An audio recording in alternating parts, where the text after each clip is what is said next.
Hantavirus. Deadly hantavirus. The hantavirus. 26 में तो दुनिया खत्म है। ये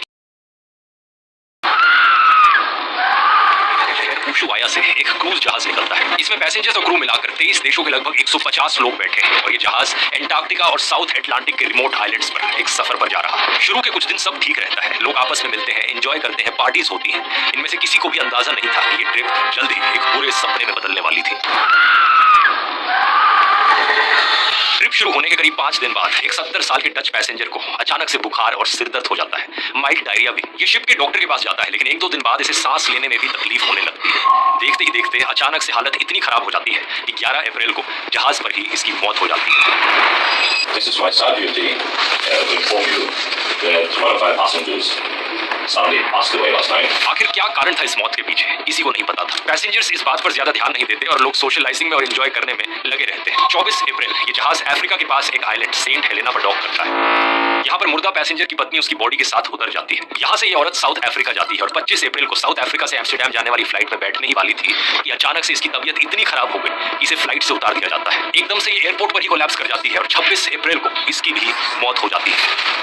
इस बीच जहाज पर मौजूद लोग भी बीमार होने लगते हैं। 28 अप्रैल को एक जर्मन महिला की तबीयत खराब हो जाती है और सिर्फ 4 दिन बाद 2 मई को उसकी भी मौत हो जाती है। एक बार फिर से किसी को नहीं पता था कि एक-एक करके इस जहाज के पैसेंजर्स क्यों मर रहे थे। 2 मई को इस पूरी क्राइसिस के बारे में वर्ल्ड हेल्थ ऑर्गेनाइजेशन को इन्फॉर्म किया जाता है, टेस्ट कंडक्ट करवाए जाते हैं और फिर डायग्नोसिस निकल कर आता है, हंटावायरस। Hantavirus. Deadly hantavirus. The hantavirus.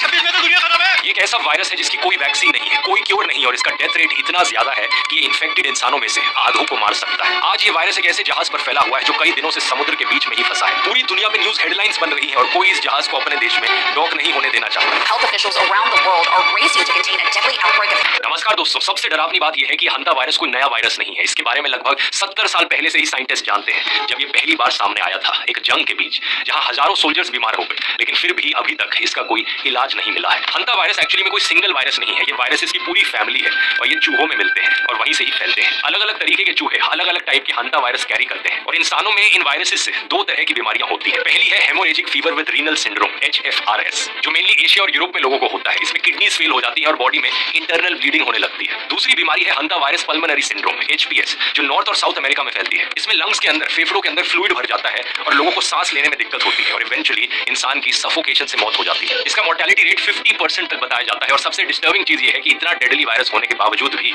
आज तक कोई भी FDA या WHO अप्रूव्ड वैक्सीन नहीं बनी है। वैक्सीन तो छोड़िए, कोई प्रूवन एंटीवायरल ट्रीटमेंट भी नहीं है। अगर आप इन्फेक्ट हो जाते हैं तो डॉक्टर्स बस आपको सपोर्टिव केयर दे सकते हैं, इससे आपको थोड़ा रिलीफ मिल सकता है, लेकिन इस वायरस से लड़ना तो आपके इम्यून सिस्टम को ही पड़ेगा।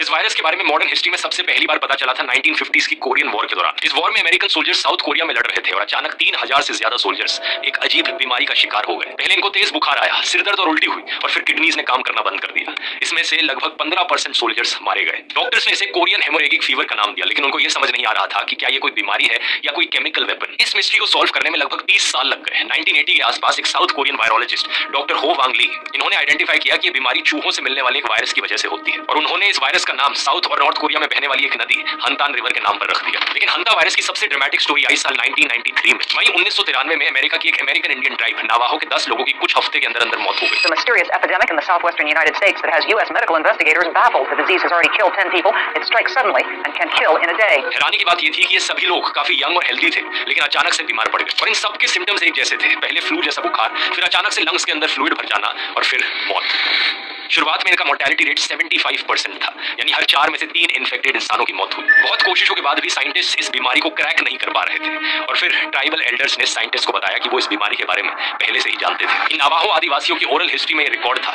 कि जब बहुत बारिश होती है तो पिनियन पाइन नट्स, चिलगोजे की बम्पर पैदावार होती है। ये चूहों का खाना है जिसको खाकर उनकी पॉपुलेशन बढ़ती है और इस बढ़ती ओवर पॉपुलेशन की वजह से ये बीमारी फैलती है चूहों में। साइंटिस्ट के लिए जानकारी बहुत इंपॉर्टेंट साबित हुई। जब उन्होंने चूहों को एग्जामिन किया तो 16 जून को वही वायरस चूहों में भी मिला। उन्होंने अंदाजा लगाया कि एक नए टाइप का हंता वायरस है और 1993 में इसके आउटब्रेक का कारण था एल नीनियो। वही एल नीनियो जिसकी मैंने हीट वेव वाले वीडियो में भी बात करी थी। साल 1991-92 में एक बड़ा एल नीनियो आया था जिसके कारण वहां पर ज्यादा बारिश हुई थी, नट क्रॉप्स की ज्यादा पैदावार हुई और चूहों की पॉपुलेशन एकदम से एक्सप्लोड कर गई। जितने ज्यादा चूहे उतना ही ज्यादा वायरस ब्रेकआउट करने का चांस और उतना ही ज्यादा चांस कि ये वायरस किसी इंसान के कांटेक्ट में आकर फैलने लग जाए। एक लंबे समय तक साइंटिस्ट का मानना था कि इंडिया में हंता वायरस डिजीज नहीं है, लेकिन 2005 से 2008 के बीच एक मल्टी इंस्टीट्यूशनल स्टडी ने तमिलनाडु के वेलोर डिस्ट्रिक्ट में 28 कंफर्म्ड कंफर्म्ड केसेस खोजे। ये केसेस मिले क्रॉनिक किडनी डिजीज के पेशेंट्स में, गोदामों में काम करने वाले वर्कर्स में और केरूला ट्राइब के उन मेंबर्स में जो चूहे पकड़ने का काम करते हैं। जब रिसर्चर्स ने अलग अलग रिस्क ग्रुप्स के 661 लोगों में हंता वायरस स्पेसिफिक एंटीबॉडीज चेक करी तो लगभग 4% जनरल पॉपुलेशन में भी एंटीबॉडीज मिली। यानी ये सबूत था कि इंडिया में भी कुछ लोग पहले से ही इन्फेक्ट हुए थे और ये रेट उन लोगों में और भी ज्यादा था जो चूहों के आसपास रहते थे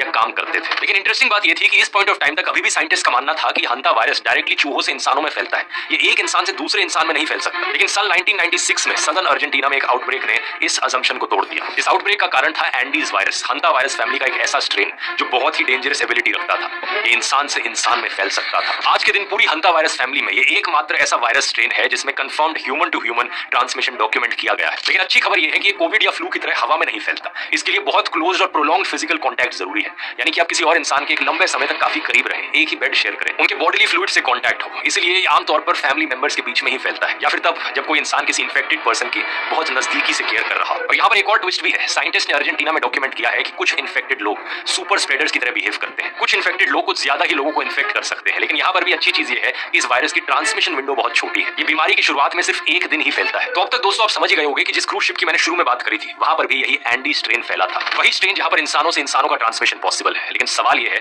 कि उस जहाज पर ये वायरस आया कहां से। अभी तक जो इन्फॉर्मेशन मिली है उसके अनुसार मार्च 2026 में एक डच कपल उशुआया में एक बर्ड वॉचिंग टूर पर गए थे और टूर के दौरान ये एक ऐसे लैंडफिल में जा पहुंचे जहां पर बहुत सारे चूहे रहते थे। अब चांस की बात देखिए, अगर ये 2-3 दिन बाद जहाज पर लौटे होते तो ये वायरस शायद ना फैलता, क्योंकि इसकी ट्रांसमिशन विंडो ऑन एवरेज सिर्फ एक दिन की है। लेकिन ये इस टूर के तुरंत बाद इस जहाज पर आ गए और यहीं पर और लोगों में इन्फेक्शन फैल गया। बाय द वे ये